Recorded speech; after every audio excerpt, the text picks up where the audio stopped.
US are progressing towards a trade deal ahead of the July 9 deadline. We spoke to Sanjeev Sanyal, member of Economic Advisory Council to the Prime Minister, and began by asking him about the breakthroughs that made these talks possible.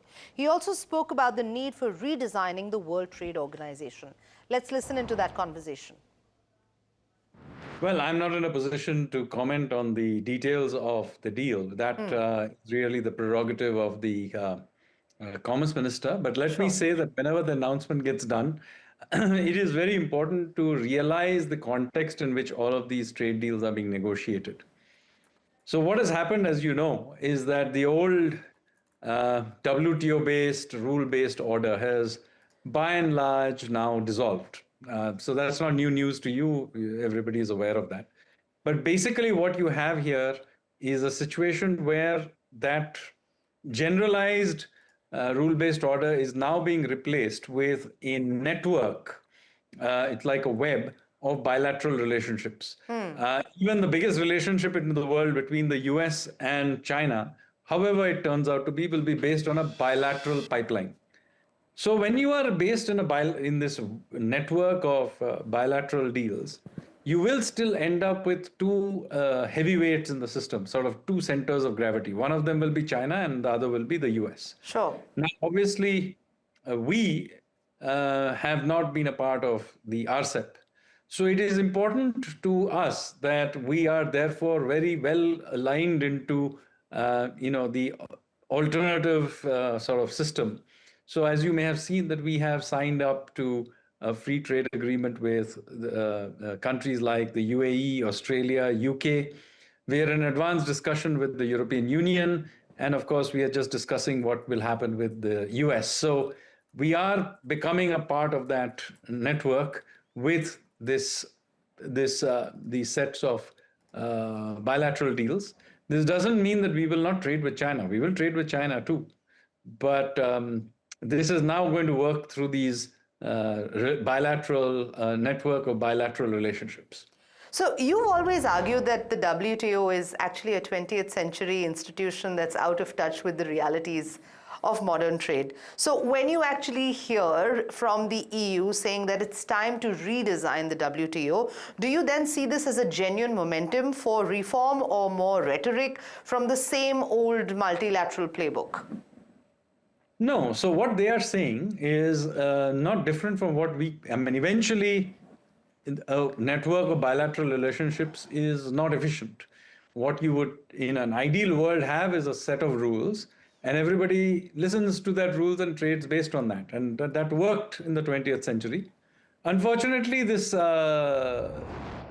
of rules and the institutional arrangements for that, and just not the WTO, it's a wider arrangements of all kinds, everything from the Security Council to WHO. We need to have a discussion about it because, first of all, we need to have a discussion about whose rules. Now, many of these rules were set up in the middle of the 20th century in the aftermath of the Second World War, and they were set up in a particular way. India did participate in it, but we were not really rule makers. We were rule takers. So now the world has changed, and I think it's not unfair that our voice is heard in a more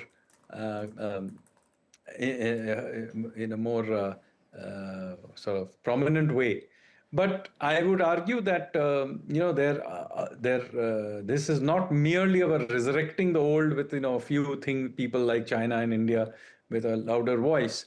There are certain things we need to think about. For example, how do we think about regulating artificial intelligence, which will simply go over everybody's borders and things like that. So we have to think about the new arrangement, but it cannot be simple resurrection of the old one. It will have to take into account the new realities that exist on the planet right now. Sure. So probably new realities is one thing, but what in your view is the single biggest structural flaw in the current framework of the WTO that makes it unfit for purpose today? Well, as I said, whose voices were reflected when those WTO arrangements were made. Secondly, there's not only about rule making and whose rules they are.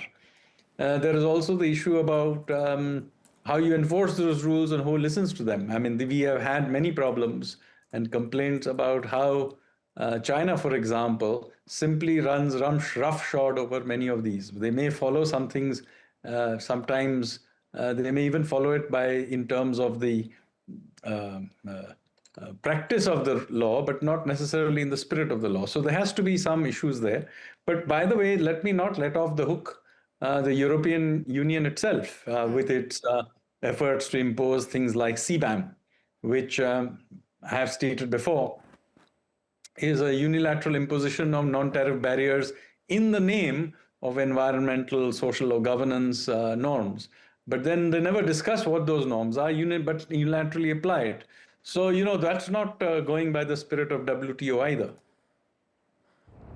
All right. So in that case, if the EU is actually serious about this, and given what you just said, what should it do differently from the Doha round to avoid another stalemate then?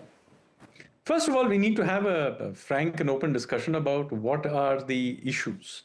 As I said, you cannot have a situation where one party either flouts the law, the spirit of the rules, or simply unilaterally imposes non-tariff barriers, as in the case of the CBAM, and so on. So, this is only going to work if two things happen. One is that the rules are set to the realities of today. Two, that at least the major trading entities and countries follow the spirit of those whatever those new rules and arrangements are. All right.